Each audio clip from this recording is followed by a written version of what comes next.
بسم اللہ الرحمن الرحیم الحمد للہ رب العالمین والصلاة والسلام علی اشرف الانبیاء والمرسلین خاتم النبیین بالقاسم مصطفیٰ محمد اللہم صلی علی محمد وآل محمد وعلی آل بیتہ الطیبین الطاہرین المعصومین اما بعد قال اللہ تبارک وتعالی فی القرآن المجید والفرقان الحمید فاعوذ باللہ من الشیطان الرجیم ان الصلاة كانت علی المؤمنین کتابا موقوتا۔ پروردگار عالم کا لاکھ لاکھ شکر ہے۔ پروردگار عالم نے توفیق دی آج کے اس درس میں حاضر ہونے کی، درس کتاب الفقہ الاحوط۔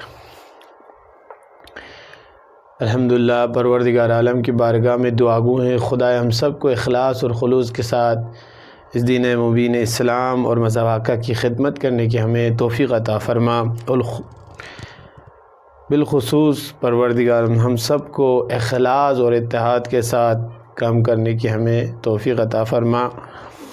تو اب لوگ تمام بخوبی علم رکھتے ہیں کہ گزشتہ دروس میں ہمارے امام کے صفات کے بارے میں ہم نے بات کی تھی، امامت کا اعلیٰ درجہ، امامت کا کم ترین درجے کے سلسلے سے ہماری بات تھی۔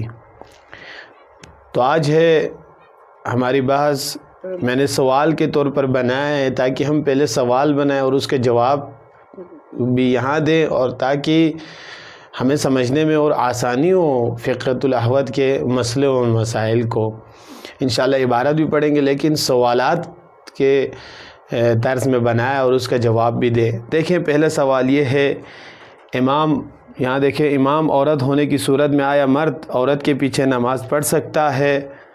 یعنی امام کیا ہو، لڑکی ہو، عورت ہو، اور اس کے پیچھے آیا مرد نماز پڑھ سکتا ہے یا نہیں؟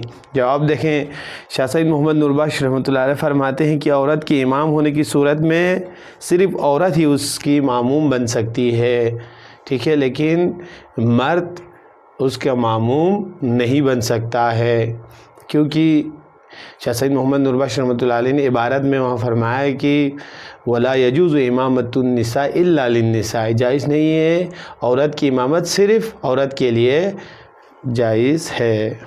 اور دوسرا سوال دیکھیں، سوال کے طور پر انشاءاللہ عبارت بھی پڑھیں گے۔ دوسرا سوال یہ ہے، آیا ہجڑہ یا نابالغ کے پیچھے ہم نماز پڑھ سکتے ہیں؟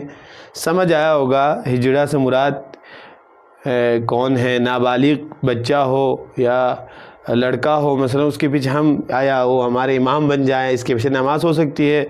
جواب یہ ہے، ہجڑے کے پیچھے اور نابالغ کے پیچھے ہم نماز نہیں پڑھ سکتے، نہ نابالغ کے پیچھے۔ اگر یہی نابالغ لڑکا مثلا اولاد صالح میں سے ہو، یا اس کی عقل پختہ ہو، یا اس کے علاوہ اس لڑکے کے علاوہ، یعنی جو نابالغ لڑکا ہے اس سلسلے سے شاہ سید محمد نور بخش رحمۃ اللہ علیہ کا حکم الگ ہے، لیکن اس کا عقل پختہ ہو اور اس کے علاوہ امامت کے لیے کوئی اور نہ ملے تو اس کے پیچھے ہم نماز پڑھ سکتے ہیں، کیونکہ یہ نابالغ ہے لیکن تمام ان چیزوں کو سمجھتا ہے، عقل سے مثلا عقل اس کا پختہ ہے، ٹھیک ہے، اور کیا ہے، اور اولاد صالح میں سے ہو۔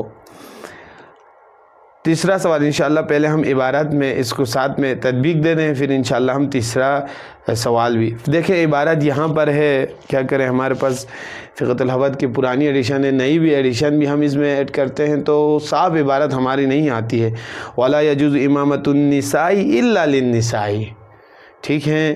شاہ سید محمد نور بخش رحمۃ اللہ علیہ فرماتے ہیں کہ جائز نہیں ہے مثلا عورت کی امامت صرف کس کے لیے، وہ عورت کی ہی امام بن سکتی ہے، مرد اس کے پیچھے بیٹھ کر نماز نہیں پڑھ سکتا۔ ولا امامۃ الخنثیٰ، نہ مثلا آپ مثلا کسی ہجڑے کے پیچھے نماز بھی نہیں پڑھ سکتے، خنثیٰ اسے کہتے ہیں جو نہ مرد ہوتا ہے عورت ہوتا ہے، ٹھیک ہے۔ وَيَجُوزُ إِمَامَةُ غَيْرِ الْبَالِغِ، اور اس کے ساتھ ایک نابالغ کے پیچھے بھی آپ نماز نہیں پڑھ سکتے ہیں، لیکن إِن كَانَ رَشِيدًا مِنْ أَوْلَادِ الصَّالِحِ، یعنی وہ مثلا اس کا عقل پختہ ہو، پہنچا ہوا، اور اولاد صالح میں سے ہو وہ، وَلَا يُوجَدُ أَحَقُّ مِنْهُ وَلَوِ اقْتَدَىٰ، مثلاً شاہ سعید فرماتے ہیں کہ اس کے علاوہ کوئی آپ دوسرے امامت نماز جماعت کی اتنی فضیلتیں دیکھیں آپ لوگ، اس کے علاوہ کوئی دوسرا امام بھی نہیں بن سکتا ہے وہاں پر. یہ اولاد صالح میں سے ہے، نیک لوگوں کے اولاد میں سے ہے، اور اس کا عقل بھی پختہ ہے، تمام وہ امامت کے جو شرائط قرات سے لے کر ان تمام چیزوں کو بھی جانتا ہے، لیکن کیا ہے، یہ نابالغ ہے. یہ ایک مسئلہ ہے. اب دیکھیں دوسرا جو ہم نے ایک سوال یہاں پر پیش آتا ہے. دیکھیں تیسرا سوال، اگر کوئی شخص کسی امام کے پیچھے اس فکر سے نماز پڑھے کہ اس کی اور امام کی نماز وقت اور وجوب ہونے کے لحاظ سے ایک ہی ہے، ٹھیک ہے، اور بعد میں یہ پتہ چلے کہ اس کی اور امام دونوں کی نماز وقت اور وجوب کے لحاظ سے الگ الگ تھی، تو اس وقت اس کا کیا حکم ہے، کیا کرنا ہوگا؟ مثلاً آپ چلے گئے کسی جگہ مسجد میں پہنچے اور دیکھا کہ آپ نے نماز جماعت ہو رہی تھی، وہاں پر آپ نے فکر یہ کیا کہ ابھی نماز کیا ہو رہی ہے، ظہر ہو رہی ہے یا نماز عصر ہو رہی ہے.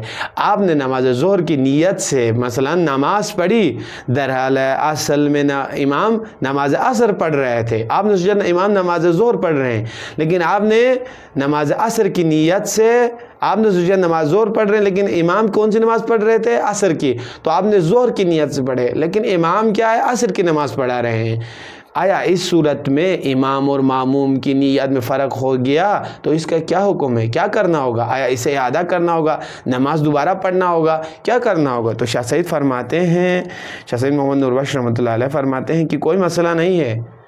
مثلاً اس کی نماز ظہر کے عصر کی تھی، آپ نے مثلاً ظہر کی نماز پڑھی ہے، نیت ظہر کی نیت پڑھی، یا برعکس امام کی نماز ظہر کی تھی، آپ نے عصر کی پڑھی، شاہ سعید فرماتے اس کو دہرانا بھی ضروری نہیں ہے. دیکھیں یہاں پر عبارت بھی دیکھتے ہیں، وَلَوْ اِقْتَدَى بِالظَّنِّ أَنَّ صَلَاتَهُ كَانَتْ صَلَاتَهُ فِي الْوُجُوبِ وَالْوَقْتِيَةِ فَيَظْهُرُ بَعْدَهُ أَنَّ صَلَاتَهُ كَانَتْ غَيْرَ صَلَاةِ لَا حَاجَةَ لَهَا لِلْإِعَادَةِ.